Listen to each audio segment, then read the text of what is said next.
okay, firstly for the country is good. CPF is an incredible scheme for the country. Yeah. And for the people, I think it's pretty good also because now you are making it mandatory to start saving. Just say. Okay, a lot of the things that we buy, use, or even earn money with, right, are through an app nowadays. So for example, Tada for transport, Foodpanda for food.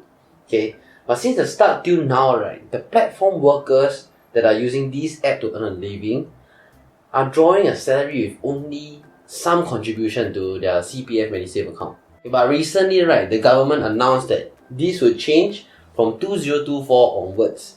So where workers and employers will start contributing to the platform workers' CPF.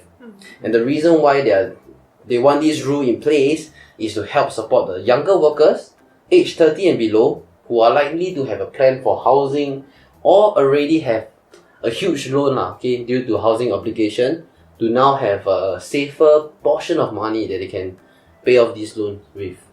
That means Grab will have to give 17% CPF contribution to all their riders and all. Yes. Private So, riders.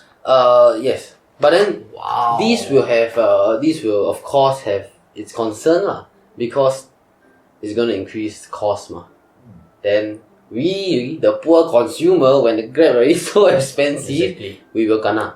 Okay, but the thing is, to combat this, right, okay, the government will go with a more progressive model. So they will scale up over the years. So they So start that means with the small percentage. employer contribution will be scaled up. Yeah. Okay. Yeah, so they will scale up slowly, and at the end of it, they are planning to match it with those on other sectors. Because the thing is, 30 and above, some may or may not have already paid off their loans. So those like 50 years old uncle aunties who are still working as food delivery, right? They just want cash. Yeah. Yeah, so they took that into account, so that they say, okay, never mind. You can opt in if you want. Pay me my money. Well, I'm sure my people will be. In cash. Okay, so you guys know how CPF works, right? So currently the primary concern is like what we talk about. Although generally the platform workers' earning will increase, the cash that they take back home will be lesser due to the CPF percentage. Yeah. So then this will be a problem to some because they need cash upfront for daily use, like food and daily necessities. So yeah, so like what I said, to combat this, the government is gonna go ahead with the progressive model. No, but this doesn't combat it, right? Because the moment you implement the CPF, right, is it progressive for your own personal contribution also, or just It's progressive employer for both, if I'm not wrong. So your personal contribution also will be over time increased to 20%. Yes. Okay. Yeah, so then they will start small. They will start like, if I'm not wrong, increase 2.5% For a start. for a start. Oh, then that's No, okay per lah. year lah. I don't know what is the, because they haven't really give out the number or decided the number yet. Yeah, but this is their plan going forward. So that means next year, or rather 2024, when they start this scheme, your cut off from your salary is going to be less than 10% lah. Yes, it's gonna be lesser first lah. So the increase that they are planning is the 2.5% increase. Okay. Yeah, per year. But actually, I also don't really think it's a problem, Because like every other worker, we also like currently we count our salary as minus 20%. Yeah, this is our take home, and this is how much we spend, So they have Sometimes to, is your thermostat. So like for example, if let's say now you're drawing 5, bringing home maybe 4. If let's say you're a gig worker, you work until you earn 4, you're happy with it. But now you need to work more. So yeah. yeah, because they decide the pace of how they work. Yeah, so it's very good that it's a progressive model, so that you can adjust adjust your thermostat according to what is suitable for your lifestyle. Yeah. So yeah, what do you guys think of this implementation for the platform workers? Will it help the younger workers like what the government claims, or will it affect them negatively? I think it's good for all. Yeah. Bad but good. Bad in the sense that people are going to feel, hey, I have less money, so they're going to complain and stuff. But good in the sense that, firstly for the country is good. CPF is an incredible scheme for the country. Yeah. And for the people, I think it's pretty good also because now you are making it mandatory to start saving. You know, in investments, right? They say that, and I think this one I spoke to Joseph about it when he was planning the JAS strategy. It is not about spending your money and then saving and investing the rest. It's about allocating a set amount that you must save and invest, and then whatever is remaining, then only you sprinkle into your other JAS, spend into whatever other things. So this implementation will force them to put a set amount of money to save in CPF lah. But eventually, as you do this over time, even though sometimes we don't really feel the pinch of putting the money in CPF. Of course, it's a reduction of what we have lah, but we don't really feel that real pinch compared to at the end of the day you see that lump sum and you have that money to do other things. So I think it's a good implementation. It helps them in the long run. I feel that on top of housing issues that we have to go through, right? We also have I feel like, okay, you know, when we are very young, our parents buy this thing called savings insurance, where you pay every single month or every single year until when you are 21, you take out a lump sum, and this money, right, will go to your education, tertiary education. But you know, some people, they don't buy these things, right, and especially this era. So I feel that when you have this CPF in your OA, right, it actually helps you not just for your housing, but it actually helps you for your education, you know. That's really impressive. Whoa. Okay, so talking about CPF, right? So one of the typical criticism in Singapore is CPF lah. It is commonly looked as locked up funds. Okay, by the Singaporeans. Fair, because it is locked up funds. Yeah. So what do you guys think of CPF in general? Against or for? Okay, I think from a national perspective, I just say that it's an incredible scheme for the nation. Yeah. Incredible. Because, you know, when you top up your EZ-Link card, right? You know, we all top up like $20, $50 and all, right? This amount of money is like a fund for them, for SMRT, for SBS. People don't realize it, no. This is money that they can use instead of going to banks and loaning and stuff. This is money that they can use for their expansion, for their operations, all these kind of things. So CPF, you just imagine how much money is in CPF. The billions of money is in CPF. Percentage of your salaries.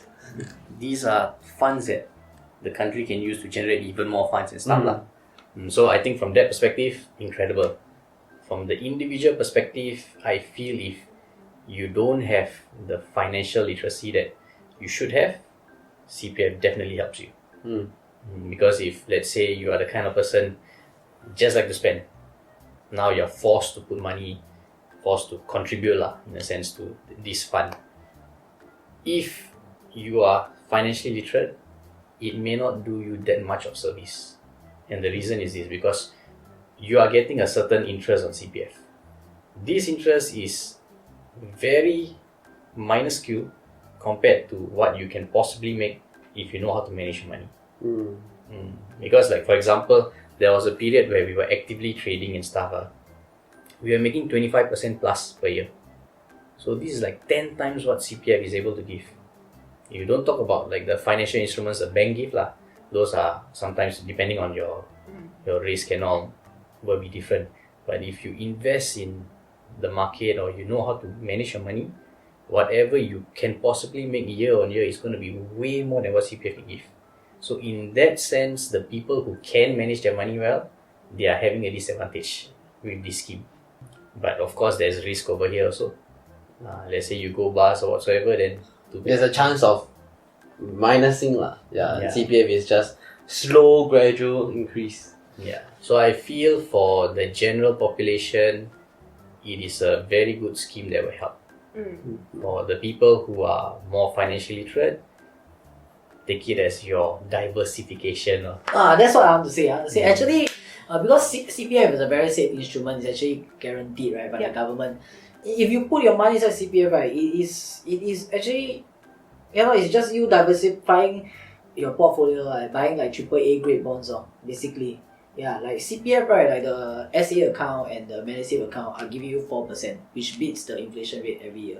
So I think it's almost every year. Yeah, I think this year is like 5% or something. 5.5. Yeah, but it is, I mean, like your money is still growing, and then it's a safety net. The money will not go on, And then besides that, right, if let's say you are more like you want to learn how to invest, right, you also can use your CPF money to invest. Yeah. Your OA account also can use to invest, And it's probably a good idea to do that. Yeah. Yeah, because after $20,000, right, you will not gain the 1% extra already. Yeah, so a lot of people, let's say they will go to the banks and invest the above 20,000 to use to invest in a certain other instruments to earn more money to CPF. Which, if let's say you are financially literate, right, you earn some money, then you can put back to your OA account and you can pay off your house. So, I mean, it's good. I think so. It's a very good instrument to have. Like, You should work for the bank. yeah, I should work for CPF board also, I tell you. Okay, so talking about CPF and like financial planning and strategy, whatnot, right? Okay, there's this article that I read recently. Okay, there's a guy in Singapore with the name of Lu Cheng Chuan.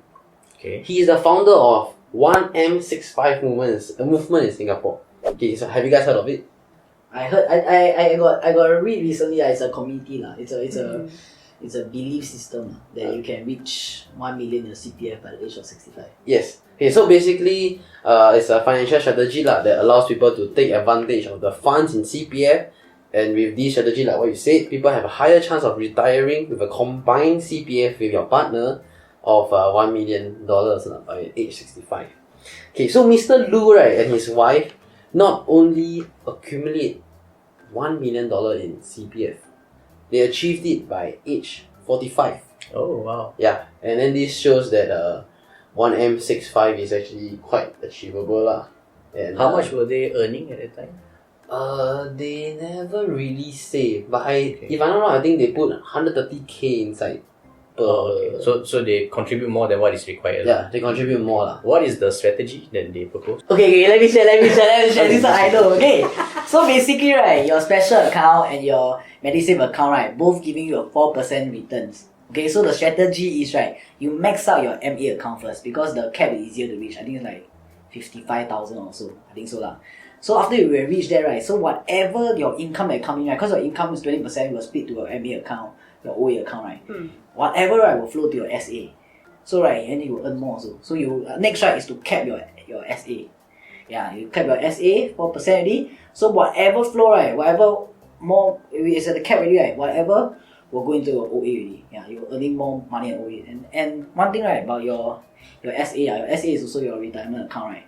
The cap will increase every year one. But because of the 4% that you increase, right, let's say you max it out, right, the 4% that you increase, right, it will also sort of cover to the next year increment. Yeah, so it's over the years, right, after you keep doing this strategy, right, you'll eventually be able to reach 1 million. So that is all the strategy is. Just how you allocate into the various accounts. Yes. It's actually, they say conceptually, right, it's very simple. It's just basically pump until your CPF until full. Simple is Yeah, good. 4% compounded ma. So you just keep on pumping, right? Okay, by the time you retire, you will definitely have 1 million at 65. And they did it at like very simple. It's not 1 million. So instead- it's combined 1 million. Combine. combine 1 million lah. So instead of a jar, now we know where to pump in already. You pump then okay, then you can, cause your SA account can use for investment also. So Yeah, let's say correct. if you are very financially literate, right, you want to do that, right, you can earn more money. Actually, a lot of like insurance company or actually the government bodies, right, they actually encourage people to use their CPF to invest. Yeah. A lot of people are doing right now, and that, right, also help like a relative that I know together, right, get 1 million also. Not the one that we know, but okay. But one thing I tell you guys why is this strategy, on top of this strategy, is good, right? Like what's the benefit of this strategy, right? You know, every year, right, once you contribute to, like, your money to your CPF, right, your MA account and your SA account, right, you can have tax release from it, tax relief. Yeah, up to 8K. Up to 8K. Tax relief, up to 8K. You just pump more, then you get tax relief 8K. You lower the tax you're supposed to pay. You see, it's a win-win situation, Yeah, see, the CPF. Super smart, I tell you, government. Resume, send it. The government really super smart. Alright guys, so that's the end of today's episode. And based on our discussion, we are supportive of the CPF scheme lah. Okay, but what about you guys? Do you guys think that CPF is a good scheme? Okay, let us know in the comment section. Till next time. Bye-bye. Bye.